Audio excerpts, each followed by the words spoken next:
Hello నమస్కారం అండి. నేను మీ అరుణ. ఈరోజు మనము గోకరకాయ ఎగ్ ఫ్రై చేసుకుందాము. దీనికి కావాల్సిన పదార్థాలు: ఉడికించి పెట్టుకున్న గోకరకాయ 1/2 కేజీ, 4 ఎగ్స్, కొంచెం కొత్తిమీర, 4 పచ్చిమిర్చి కట్ చేసుకున్నాను, 2 ఉల్లిగడ్డలు కట్ చేసి పెట్టుకున్నాను. స్టవ్ మీద గిన్నె పెట్టి గిన్నె వేడయ్యాక 3 పావుల ఆయిల్ వేసుకోవాలి. దీనికి కొంచెం ఆయిల్ ఎక్కువనే పడుతుంది, ఎగ్ వేస్తున్నాం కదా, అందుకని ఆయిల్ ఎక్కువ తీసుకోవాలి. కొంచెం ఆవాలు జీలకర్ర వేసుకోవాలి. కట్ చేసి పెట్టుకున్న ఉల్లిగడ్డ కూడా వేసుకొని గరిటెతో కలుపుకోవాలి. చాలామంది గోకరకాయ అంటే ఇష్టపడరు. ఇలా ఎగ్గుతో చేసి పెడితే పిల్లలు కూడా చాలా ఇష్టంగా తింటారు. 1 స్పూన్ సాల్ట్ వేసుకొని కలుపుకోవాలి. 1 స్పూన్ పసుపు కూడా వేసుకోవాలి.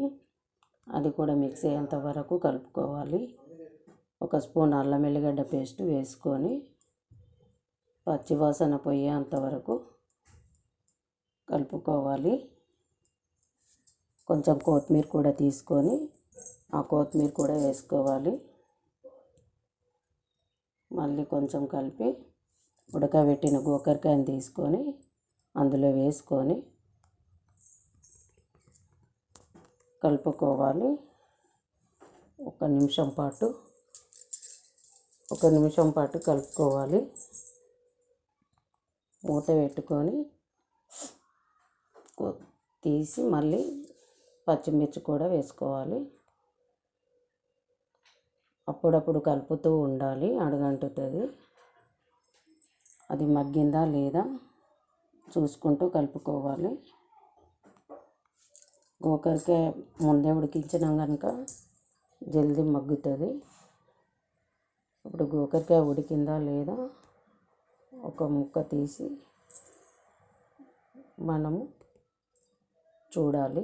గోకరకాయ ఫ్రై అయింది. ఇప్పుడు ఎగ్స్ వేసుకుందాము.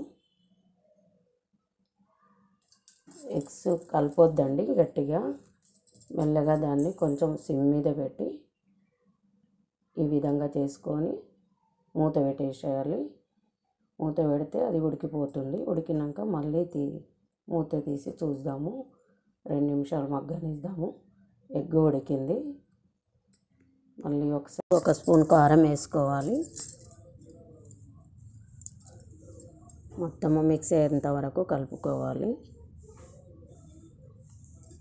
మళ్ళీ మూత పెట్టుకోవాలి. దాని మీద మూత తీసి చూద్దాము. మగ్గిందండి, మంచిగా మగ్గింది. ఇప్పుడు మనము 1 స్పూన్ ధనియాలు, 1 స్పూన్ జీలకర్ర ముందే వేయించి పెట్టుకొని పౌడర్ చేసుకున్నాను, అది వేసాను. ఇప్పుడు పైనుంచి కొత్తిమీర కూడా వేసుకోవాలి. అంతేనండి, గోకరకాయ ఎగ్ ఫ్రై రెడీ.